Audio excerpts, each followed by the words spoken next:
He could hear grass growing on the earth. He could hear wool growing on the backs of sheep. He could hear the breath of a giant 100 leagues away, and the heartbeat of a god in the next hall, and a child crying somewhere in the world of men. And for centuries, what he was listening for did not come. This is the part of the story almost no one tells. The Norse gods are full of doomed figures, but most of them are doomed quickly. They fight, they fall, they die in the chaos. There is one, however, whose doom takes the form of waiting, of listening, of standing at the edge of heaven for an unimaginable length of time, with senses sharp enough to hear an ant move under a stone, listening for the one specific sound that will end everything. He is the watchman. His name is Heimdall, and tonight we are going to sit beside him on his lonely perch and listen to what he has been listening to. Settle in. There is no rush. The fire is low, the hour is late, and the sky outside has gone the color it always goes when old stories begin to stir.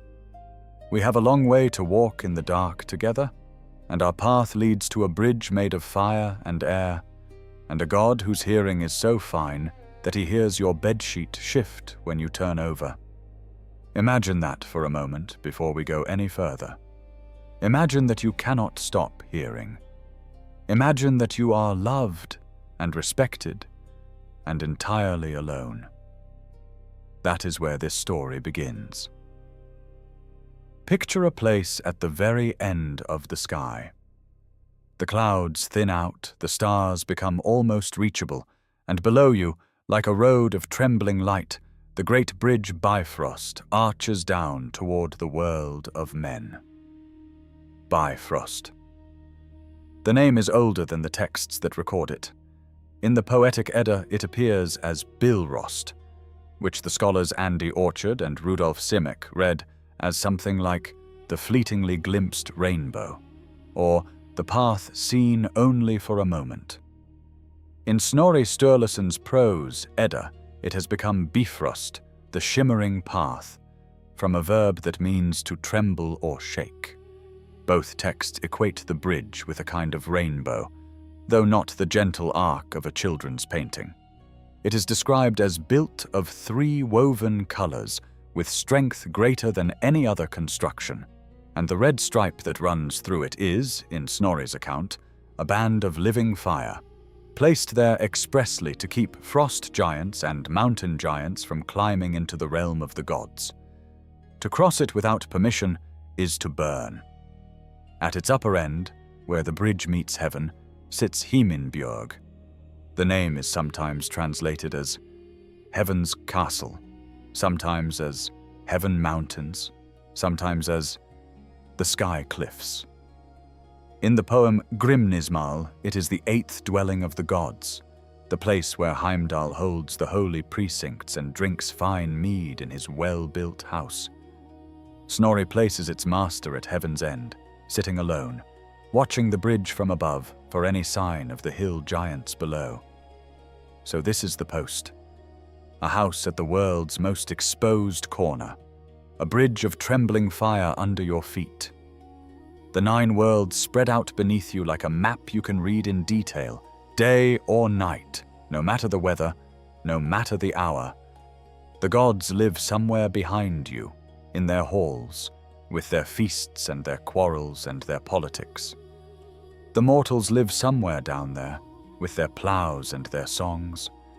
The giants wait further out, in the cold places, watching back. And in the middle of it all stands one figure, alone, with a horn at his hip and a sword at his side and a mead cup in his hand, listening. It is, when you think about it, a strange job to have. The gods have plenty of warriors. They have Thor, who can level mountains. They have Tyr, who is courage in a single body. They have Odin, who knows almost everything that has happened or will happen. None of them stand at the bridge. Watchman is not a glorious post. There are no songs sung about a man who stares at the horizon and reports back. And yet this watchman is, by any measure, one of the strangest and most carefully described figures in the entire pantheon. Remember the post. We will come back to it several times, and each time it will mean something a little different than it did before. For now, let us go back to the beginning. The strangest thing about Heimdall has less to do with what he does than with who he is. In the surviving fragments of an otherwise lost poem called Heimdallargaldur, Heimdall introduces himself. 2 lines come down to us. Snorri quotes them in the Prose Edda, in a section where he is explaining the strangeness of this god to his 13th century audience. The lines, in plain translation, run something like this: I am the offspring of 9 mothers. Of 9 sisters I am the son. Sit with that for a moment, because it is genuinely odd, even by the standards of a mythology in which a god rides an 8-legged horse and another god gives birth to a wolf. 9 mothers, 9 sisters, 1 child. The reasons offered by the medieval texts and the modern scholarship vary, and none of them is entirely satisfying. The Eddic poem Hyndluljóð, sometimes called the Short Voluspa, names the 9. They are Gjálp and Greip, Eistla and Eirgjafa, Ulfrún, Angeja, Imda, Atla, and Jarnsaxa.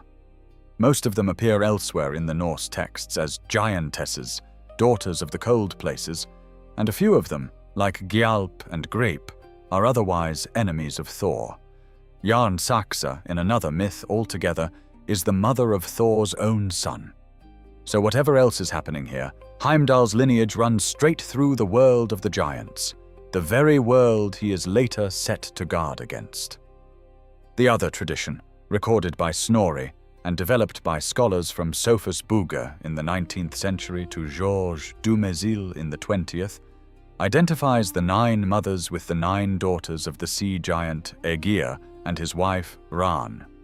Their names are the names of waves: Himingleva, that which gleams through the sky; Dufa, the hidden one; Hrön and Bylgja and Bara, all words for wave; Kolga, the cool one; Hefring, the rising one; Blóduhada, blood hair, for the way a wave looks when the sun catches its foam at evening.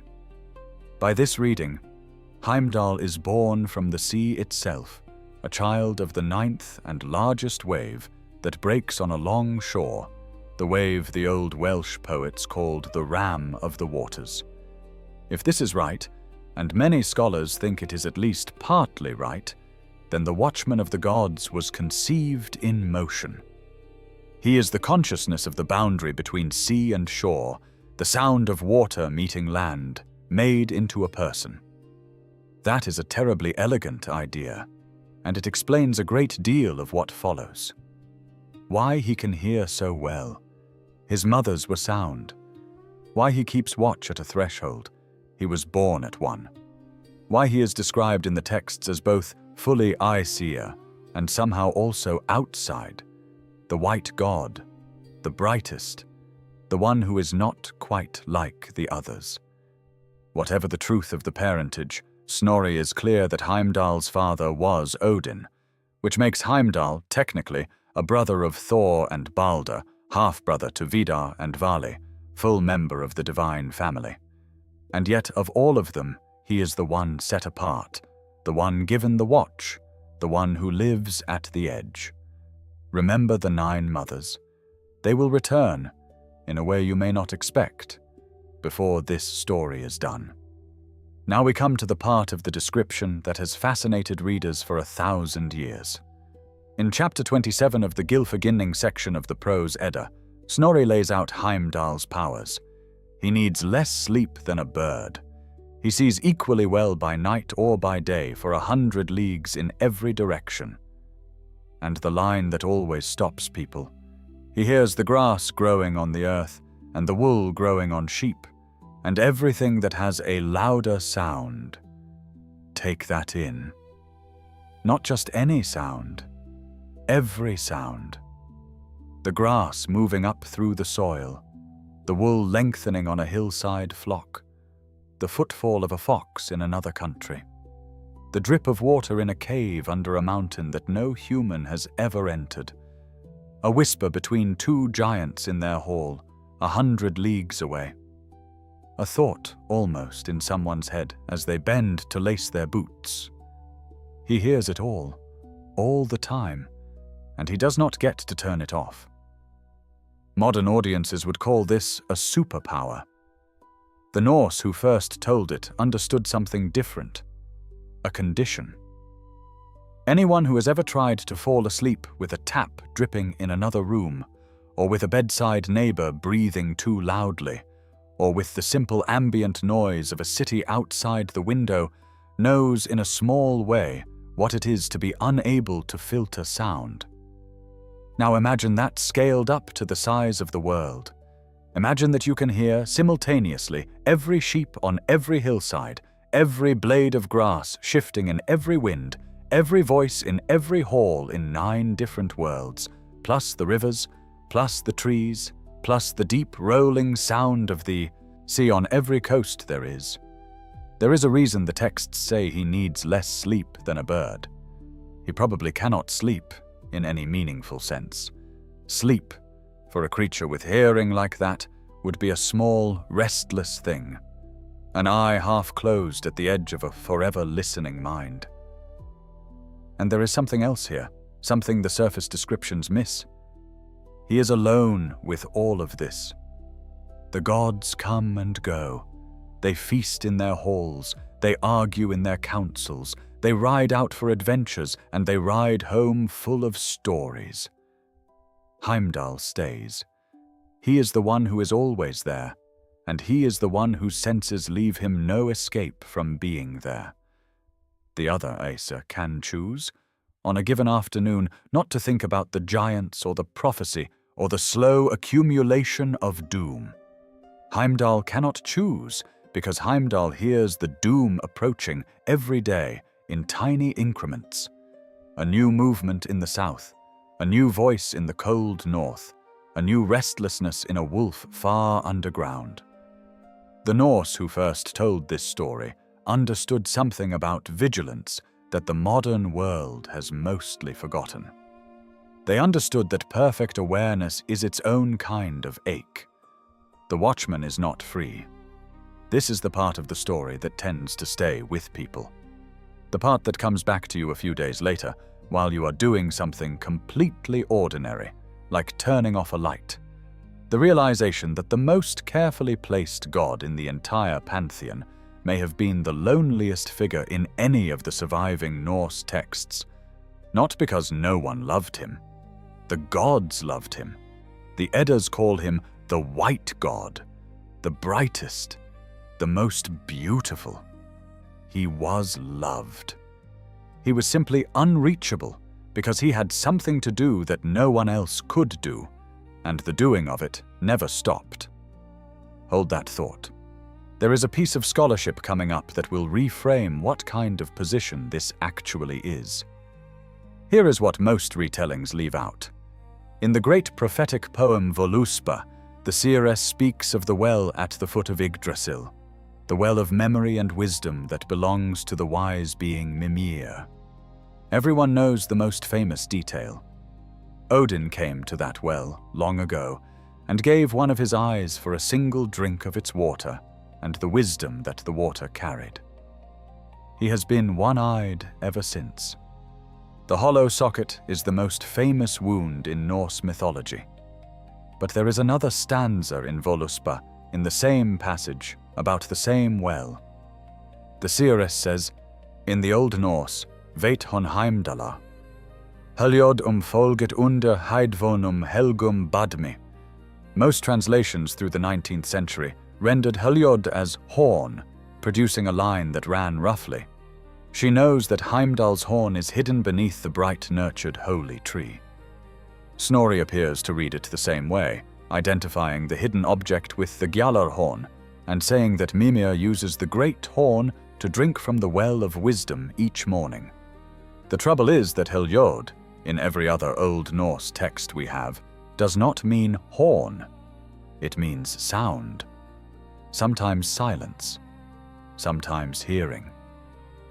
In the 20th and 21st centuries, scholars including Paul Schach and Caroline Larrington took the word seriously and proposed something else. The line, read more literally, says that Heimdall's hearing lies hidden beneath the holy tree, in the well. Larrington's commentary, in her translation of the Poetic Edda, makes the implication explicit. Odin exchanged one of his eyes for wisdom from Mimir, guardian of the well, while Heimdall seems to have forfeited his ear. This is the moment I was pointing toward. If we follow Larrington's reading, then the strangest gift in Norse mythology has a price the texts almost concealed.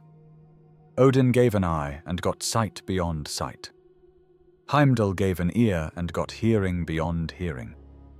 Both of them are listening to the cosmos with a piece of themselves submerged in the water of memory, mingling forever with the wisdom that runs under everything. And both of them are paying for what they know with a small, permanent silence in themselves. It is a more elegant story than the surface texts suggest, and it makes the figure on the bridge into something more haunting. He becomes something stranger than a creature of perfect senses. He is a creature who once made a trade and is now living with the terms of it. The hearing that does not stop is not a gift. It is the interest on a debt. He hears the wool grow on the sheep because he gave up the ability to be alone inside his own head. That is the kind of detail that tells you a mythology was made by people who had thought very seriously about what it costs to know things. And it tells you that the watchman, who looks from the outside like the simplest of the Norse gods, is in fact the one who has paid the most for the post he holds. A god, like a bridge, is sometimes a structure with hidden costs in its foundations. But the watchman did not stay on the bridge forever. There is one Eddic poem in which he leaves. He puts on a different name, and he comes down. The poem is called Rigstula, the Lay of Rig. It survives on the last sheet of a 14th century manuscript, and the prose introduction, written by some unknown medieval compiler, opens with this remarkable sentence. They tell in old stories that one of the gods, whose name was Heimdall, went on his way along a certain seashore and came to a dwelling where he called himself Rig. There is a scholarly debate about this introduction. Some, including Finnur Jonsson and Rudolf Simek, have argued that Rig is more likely to be Odin in disguise, and that the prose note is a later compiler's attempt to harmonize the poem with a line in Völuspá, where humanity is called the kinsman of Heimdall. Others, including a long line of commentators back to the medieval period, accept the identification. The poem itself does not tell us. What it tells us is what Rig does. He walks along a shore, and he is weary, and he comes to a poor farmhouse on the edge of the sea. Inside live an old great-grandfather and great-grandmother named Ai and Edda. They have nothing, but they share what they have, and they offer their visitor a place at the fire. He stays. He sleeps 3 nights between them in their narrow bed. Then he walks on. 9 months later, the great-grandmother bears a son named Thrall, which means thrall, slave. He grows up dark from sun and labor, strong-handed and bent-backed, and he does the work of the world. He is the first of the laboring class, the people whose hands keep the rest fed. Rig walks on. He comes to a better house, where a grandfather and grandmother named Afi and Amma live. They are skilled craftspeople, well-fed, neat in their dress. They feed their visitor better food.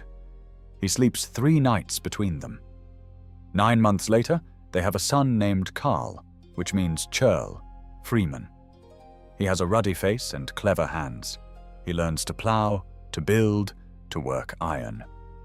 He is the first of the free farmers. There is, before we go on, something quietly funny about the way this poem distributes its gifts. Each class is given exactly the body its work demands: the laborer's strength, the craftsman's clever hands, and shortly the warrior's bright hair and long limbs. The poem has worked very hard to make divine ordination look like simple observation. Medieval ideology had a real gift for that move, and Iceland was hardly the last culture to perform it. Rig walks on. He comes to a great hall, where father and mother, Fadir and Modir, receive him in fine cloth, with white bread and wine. He sleeps 3 nights between them. 9 months later, their son is born. His hair is the color of summer wheat. His name is Jarl, the noble. He learns to ride and to fight, to handle weapons and to hunt. Years later, Rig returns and teaches him the runes. From Jarl come the line of warriors and rulers. The youngest of his sons is named Konrungr, the young king, from which the Old Norse word for king, konungur, may have come. And from him, the poem tells us, the kingdoms of men descend. It is a foundation myth, and it is also a piece of medieval social ideology. And we should be honest about both at once. The poem flatters the noble class by giving them a divine ancestor, and it flatters the lower classes only enough to tell them their place. There is nothing democratic about Rigstula, but there is something extraordinary in it nonetheless, and it is this. The watchman who stands alone at the bridge has, in this story, walked a long road through ordinary houses and ordinary beds, and has fathered ordinary children, and has bound himself by blood to the people he watches. Haljods bid ek allar helgar kindir, meiri ok minni, mögu Heimdalla, says the very first stanza of Voluspa. I ask for a hearing from all the holy kindreds, greater and lesser, the offspring of Heimdall. If you have ever wondered why a god whose senses are stretched across the entire world should care about any one small life inside it, the answer is in this poem. The lives are his. He fathered the line of every person who has ever heard a story by a fire, including yours. That is perhaps the second strangest thing about the watchman. He is closer than the bridge would suggest. In the texts that mattered most to the people who carved his name into wood and metal, he is our actual ancestor, walking the bridge of the gods, listening for our sake. In the long list of grudges in Norse mythology, the grudge between Heimdall and Loki stands out, because it is one of the few that the surviving texts treat as a structural fact of the cosmos. They are enemies. They have been enemies for a long time. They will be enemies until both of them are dead. And the texts hint, more than once, that something specific happened between them long ago, something the surviving fragments cannot quite show us in full. Here is what we have. In a 10th century skaldic poem called Húsdrapa, composed by the Icelander Ulfr Uggason for the wall paintings of a great hall in western Iceland, there are stanzas that describe a fight between 2 figures in the form of seals, on a sea rock called Singastein. They are battling over an object called Brísingamen, the famous necklace of the goddess Freyja. One of the seals is Loki, who has stolen the necklace. The other seal is Heimdall, who is trying to recover it. The poem is fragmentary. The fight goes on a long time. Heimdall wins, returns the necklace, and earns a kenning that survives in Snorri ever after. He is called Loki's foe, and the recoverer of Freyja's necklace. Take a moment with the image, because it is one of the strangest in Norse myth. 2 of the great forces of the cosmos fighting in the form of seals on a wet rock in the surf over a piece of jewelry. There is a kind of cosmic comedy in it that the medieval Norse seem to have enjoyed deeply. And underneath the comedy is the substance, order and chaos, vigilance and mischief, the watchman and the trickster, locked in mutual hatred so old it has worn grooves into the world. There are other glimpses. In Lokasenna, the great flyting poem in which Loki insults every god at a feast, Heimdall finally interrupts to tell Loki that he is drunk and out of his mind and should stop talking. Loki turns on him with the venom he reserves for his real enemies and says, "Be silent, Heimdall. In days long since, an evil fate was fixed for you. With back held stiff, you must always stand as the warder of heaven on watch." Some scholars read the line as an insult about a muddy back, the back of a sentry who has stood too long in the rain. Others read it as a reference to Heimdall having lain drunk in the mud at some point in the past. The line is deliberately obscure, and it almost certainly refers to a story we have lost. What it makes clear is that Loki has known this god for a long time, and knows exactly which wound to push on. The Eddas tell us that at Ragnarok, when the giants and monsters break loose, the two of them will find each other on the field of the final battle. They will fight. They will kill each other. Snorri states this plainly in Gylfaginning, almost in passing, as if it were a fact too obvious to dwell on. Heimdall and Loki, mutual destruction, end of story. Two seals, on a wet rock, over a necklace. Two warriors, on a burning plain, over the world. The Norse saw the symmetry. They were not subtle people, but they understood, in the bone, that the long fights are the ones whose first act looks ridiculous and whose last act looks inevitable. Most great enmities, in their experience, started as small ones. Mythology has always had a gift for the long game.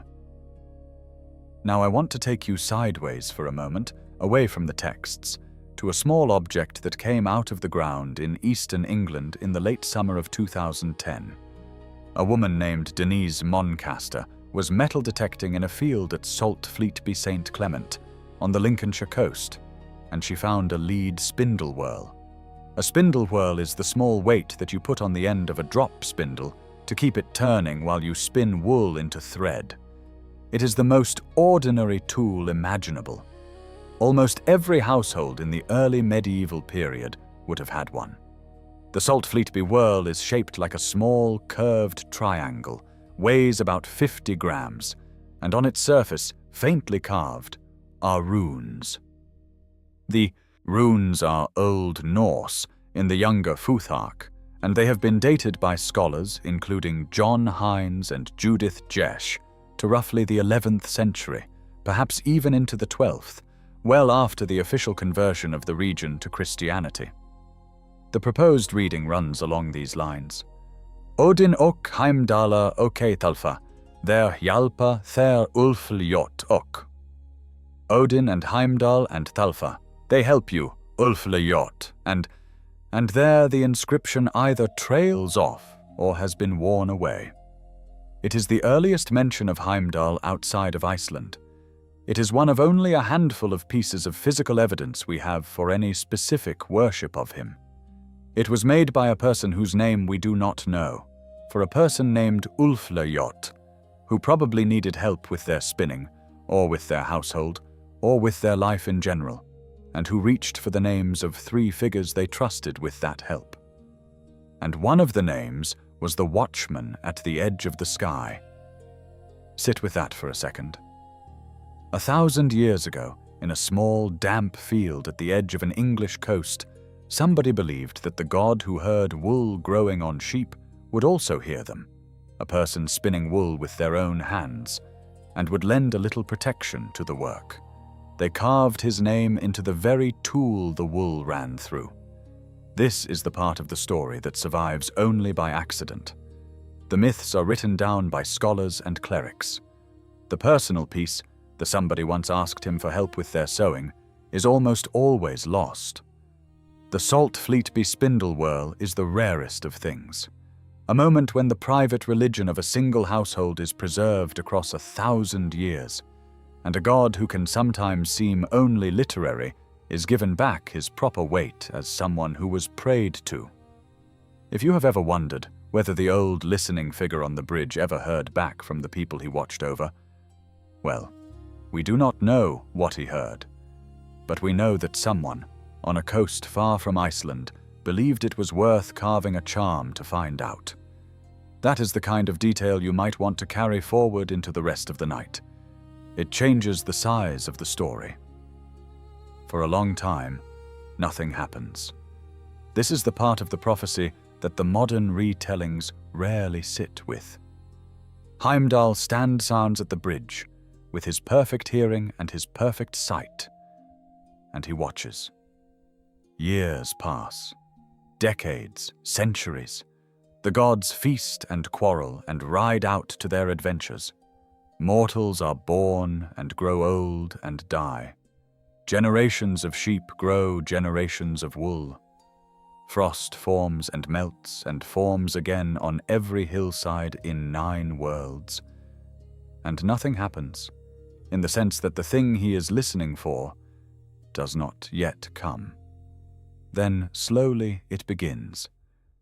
The Norse called the prelude Fimbulvita, the mighty winter. The Voluspa describes it in stark terms. 3 winters in a row, with no summer between them. Snow from every direction, wind so cold the trees crack.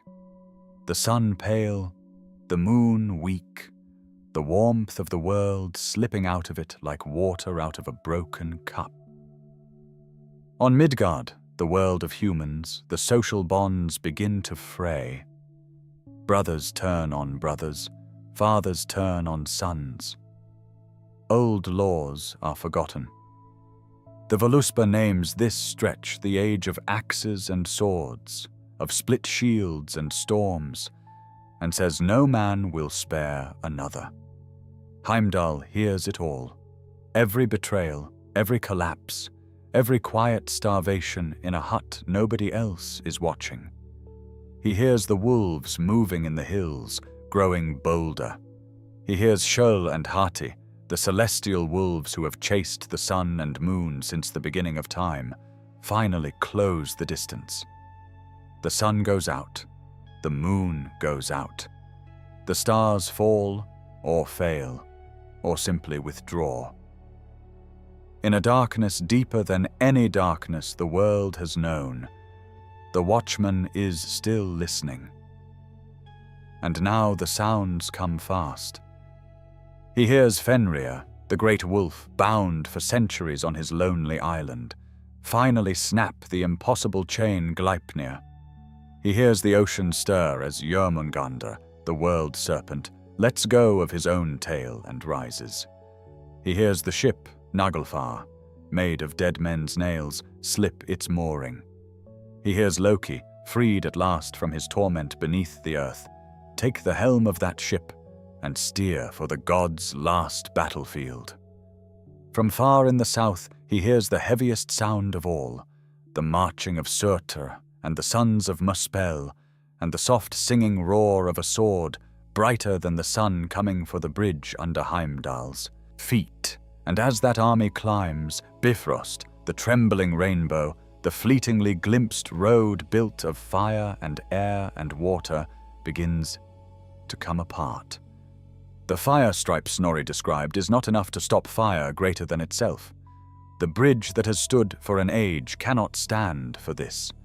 It begins to break behind the marching giants as they cross. This is the moment. For all those centuries, Heimdall has been listening for one specific sound, the sound of the end, and now he hears it.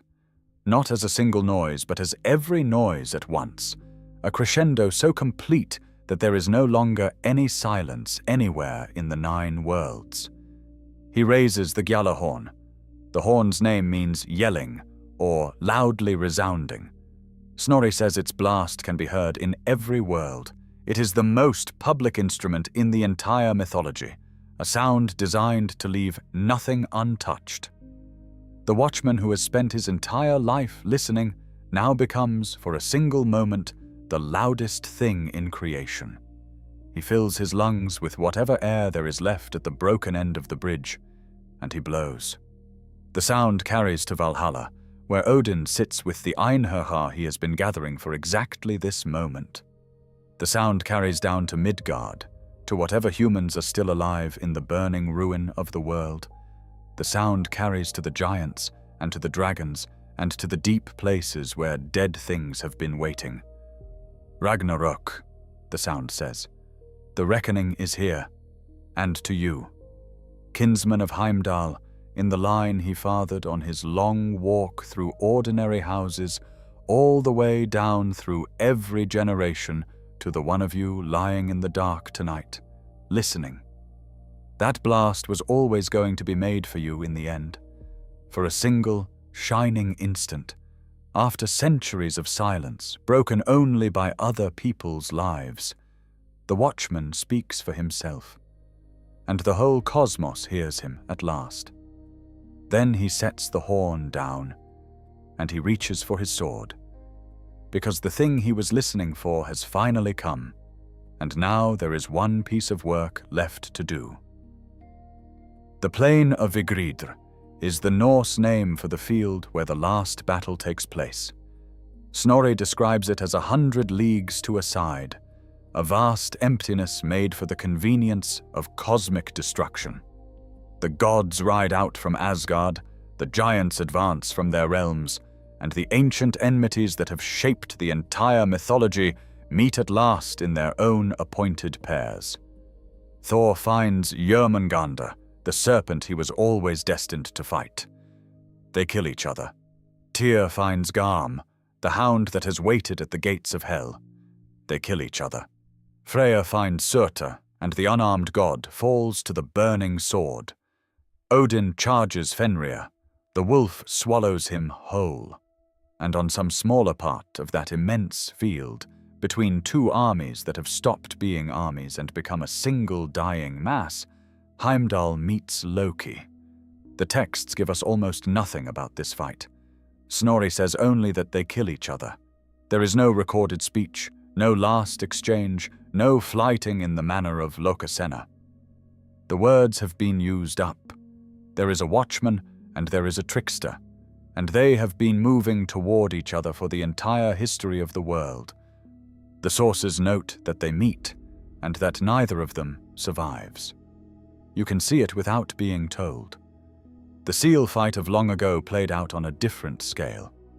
Two old enemies, whose first quarrel was over a piece of jewelry on a sea rock, finishing the argument they started as the world burns around them. Loki, who has spent his life destabilizing every order he could reach, finally facing the order he could not unmake. Heimdall, who has watched everything for centuries, finally laying eyes on the one figure he has always known he would have to kill himself. Mutual destruction is the Norse way of saying that two forces could not coexist, and could not be separated, and could only end together. The Aesir are not innocent in the story. They tricked Fenrir, they exiled Hel, they kept Loki on a long leash for far too long because he was useful to them.